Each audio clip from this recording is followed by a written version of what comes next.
Welcome to the Explainer. Today, we are diving deep into some absolutely massive news from Epic Games, the creators of Fortnite. They've just announced a huge round of layoffs, and we're going to try to unpack what is really going on behind the scenes. So on March 24th, 2026, the gaming world got hit with this bombshell. Epic is laying off over 1,000 employees. And to put that into perspective for you, that's about 20% of their entire company. I mean, that is a staggering number for a company that is, by all accounts, one of the most successful in the entire industry. And get this isn't even the first time this has happened recently. These cuts come right after another layoff of over 800 people back in 2023. So that really explains this just somber opening line from the CEO, Tim Sweeney, in his memo to the company. "I'm sorry, we're here again." Wow. So yeah, the big question on everyone's mind is, how did we get here? Right. How does the company that basically created a global phenomenon end up in a spot where it has to make such deep, painful cuts? Well, if you look at Epic's official explanation, they're pointing the finger at one thing, their crown jewel. So, according to the CEO, the main problem is that people just aren't playing Fortnite as much as they used to. He says there's been this drop in engagement that's created a huge financial problem, where they're basically spending way more money than they're running in. Okay, and Sweetie didn't just stop there. He also talked about a bunch of other challenges. You've got these big industry-wide problems, right? Slower growth, people just spending less money in general. But then he also got into stuff that's very specific to Epic. Things like how hard it is to keep Fortnite feeling new and exciting all the time, the fact that they're still in the early stages of getting back on mobile, and this is a big one, taking a lot of bullets, as he put it, in those massive legal battles with Apple and Google. But, this whole official story immediately makes you ask a really important question. Is Fortnite actually failing? Because, when you start to look at the numbers, the idea that Fortnite is somehow on its last legs, well, it gets complicated. The game is still an absolute monster. And this chart really shows you what's going on. So get this. According to industry data, Fortnite was still the #1 most played game on both PlayStation and Xbox in February. Still #1. But here's the catch. Look at how much time people are actually spending in the game. It dropped pretty hard from one year to the next. So it's not that people have quit playing, it's that they're just not playing for as long. All right, so that brings us to the money. And this is where the whole story starts to feel a little contradictory. Because if you look at the financials, it doesn't really look like a company that's in some kind of major crisis.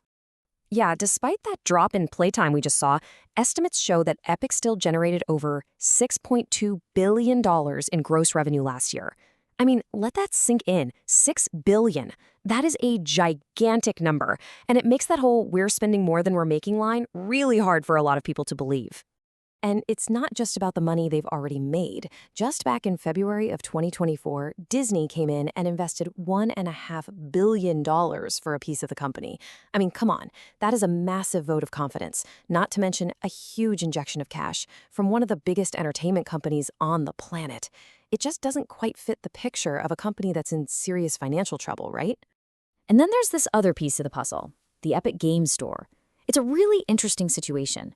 They've been amazing at getting more users. A 173% growth in their user base is huge, mostly by giving away a ton of free games.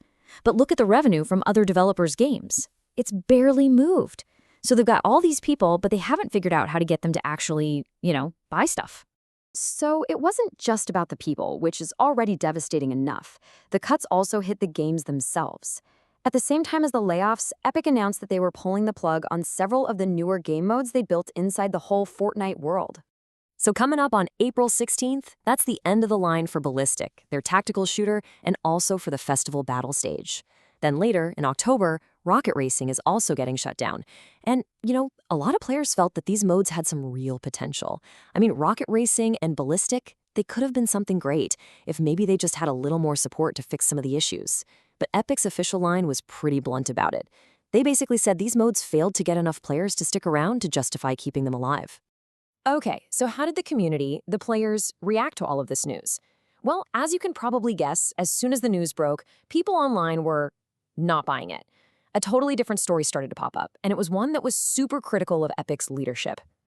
Yeah, and this comment from a Reddit user really sums up a common feeling out there.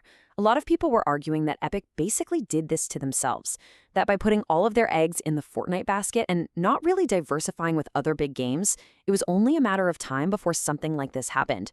It was a huge risk, and for many, it seems like that risk is finally coming due. And then you had people who just straight up challenged the CEO's whole story. This other Reddit user put it pretty bluntly. They're looking at that $5 to $6 billion revenue number and just saying there is no way they're spending anywhere close to that. The feeling here is that this isn't about the companies struggling to survive, it's about protecting profits and maybe executive bonuses, all on the backs of their employees. So after all of this, the huge cuts, the community backlash, what is Epic's plan now? Where do they go from here to get back on track? Well, in that same memo, Tim Sweeney actually laid out a pretty clear 3-step plan. First, they're going to double down and build awesome new experiences for Fortnite. Second, speed up development on their developer tools, moving from Unreal Engine 5 to Unreal Engine 6. And third, use all that to kick off what they're calling the next generation of Epic with some huge new launches. So what does this all mean? We're basically watching Epic pivot in real time. It feels like they're cutting back on their present to pour everything into a more diverse future, one that's built on their Unreal Engine tech and hopefully brand new games. And that leaves us and the entire gaming industry with this one massive lingering question. With its biggest cash cow, Fortnite, starting to show signs of slowing down, can Epic actually build its next empire before it's too late?